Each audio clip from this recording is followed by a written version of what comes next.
Hello and welcome to The Gray Area, where I give interviews with developers, talk about gaming, news, and reviews, and focus on the interrelationships between gamers. My name is Genesee Gray, and this is the 59th episode in a weekly series called Living the Dream.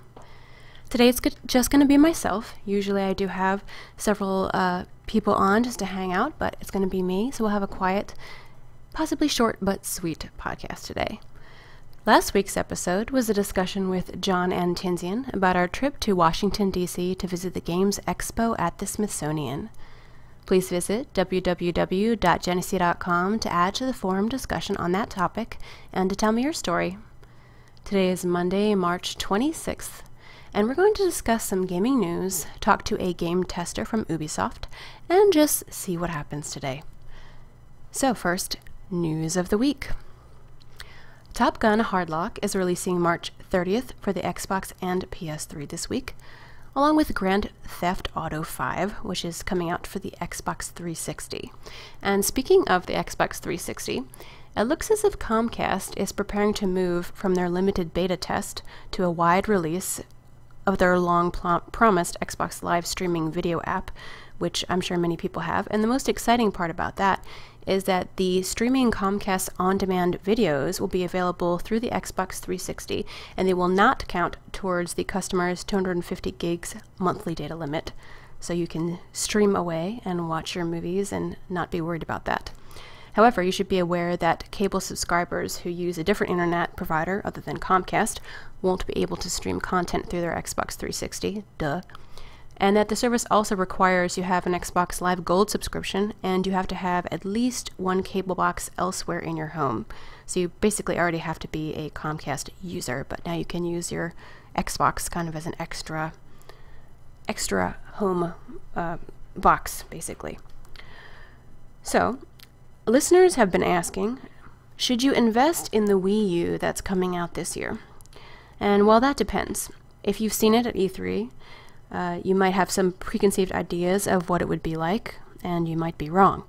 It looks as though the processing power and the hardware might have been over-pimped there, and they were saying that it was going to be over 50% more processing power than currently, but it basically compares or is on par right now with the Xbox 360 and the PS3.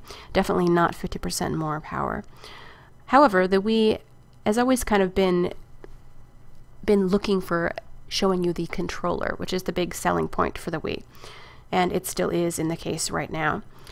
Nintendo Wii, which was severely underpowered, and it kind of rode that low price and the unique motion sensing controller that it had to get sales, basically. And it looks like the same thing's going to happen this year. It's pursuing a similar strategy with the Wii U, and it's counting on the appeal of its touchscreen equipped Mega controller to sell the system, rather than graphic upgrades or hardware power. And despite rumors of the fabled Xbox 720, it looks as though Sony and Microsoft both have no plans to release any upgraded systems on their consoles, so the Wii U might just dominate if you want something new this year. Some other news I'd like to share from Ars Technica this week are their Week in Gaming wrap-up. And some of these things we've talked about before on the podcast a couple weeks ago, one of which is BioWare and the Mass Effect 3 ending complaints. There's a Facebook page which has over 40,000 likes right now, which is the retake Mass Effect or change the Mass Effect ending. And there's a lot of back and forth on whether the artistic stance should just remain as it is, or should the fans have a say and a voice in the fact that BioWare has given us many options in their games, but not so many at the end. So BioWare is actually responding to these complaints, and they're being overwhelmed by the number of people that are speaking to them.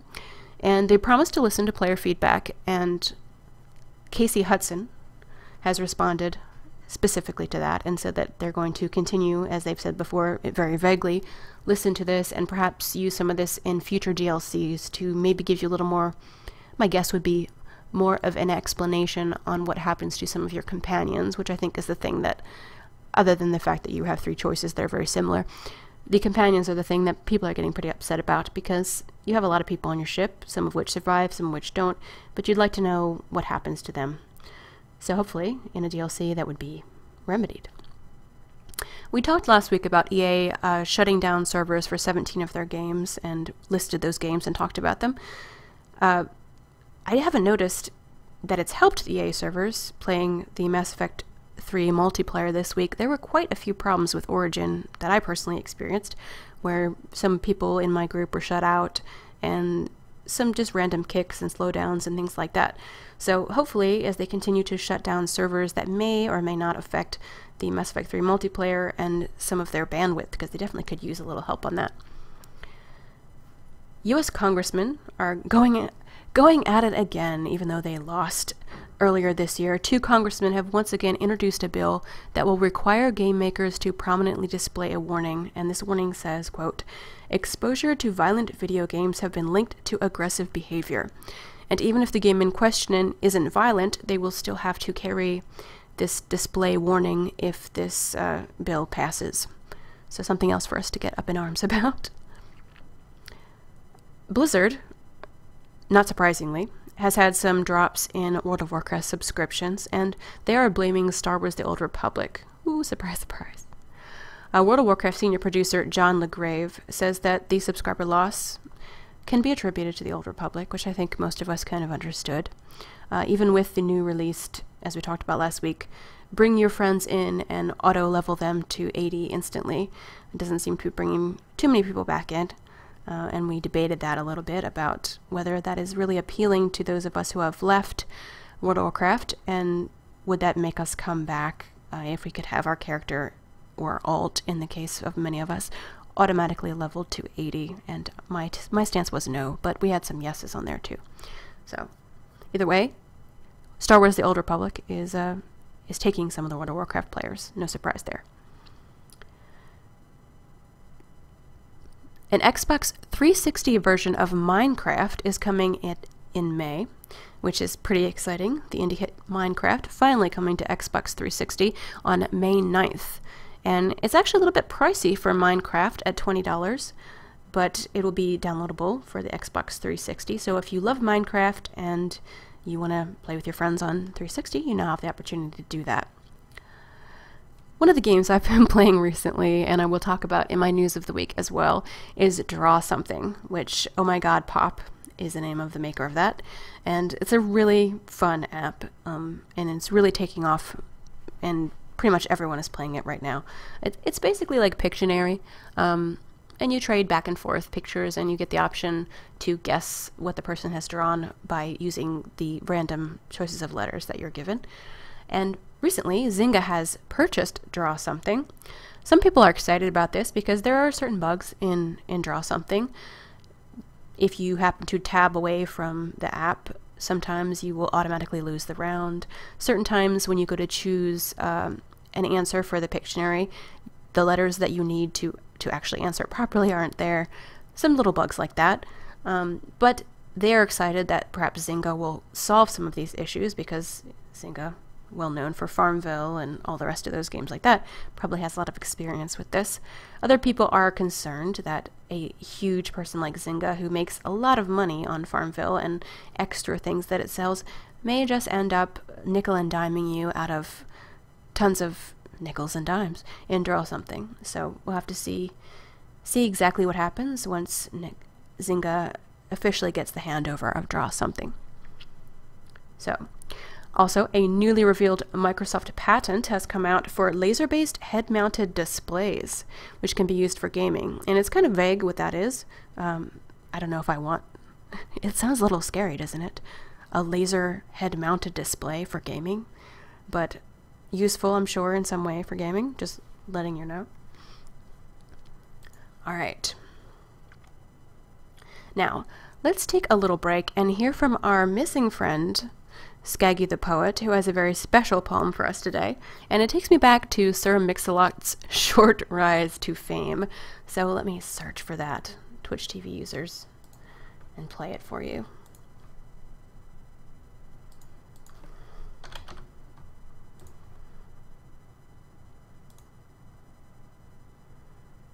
Preparation fail.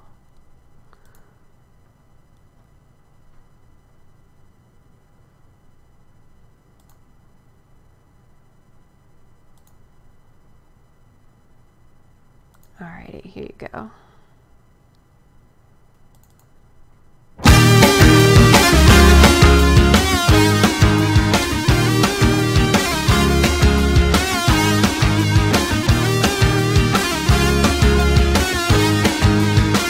He's the boy with the messy mind. It's hard to find the time to clear it. He's the boy with the broken brain. Not insane, but never happy. Sharpen up those fangs. Not insane, but never happy. Hello and welcome to Get the Girl, Kill the Baddies and Save the Entire Planet, Episode 11. Gaming Poetry, proud to be part of the Grey Area podcast. Well, it's not been part for a bit, because I've been slacking off, but I'm back with some more poetry about gaming. What's the best part of gaming? Well, for young Skaggy Jr., when he was sat with a crumpled pen and paper, with his D20, facing off in Citadel, was it? No, it was Keep on the Borderlands. It was rolling a critical hit. Whoa, you just couldn't get better than a natural 20.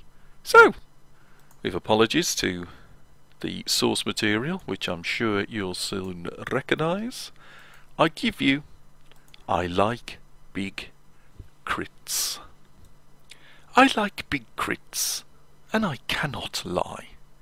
You other gamers cannot deny that when I roll my D20 on gaming night, a natural 20 is the natural sight. You are wowed. That roll was tough. And now I strut my funky stuff.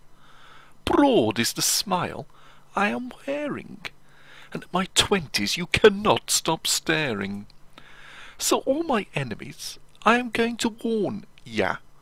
My dear 20 sure is not nothing ordinary.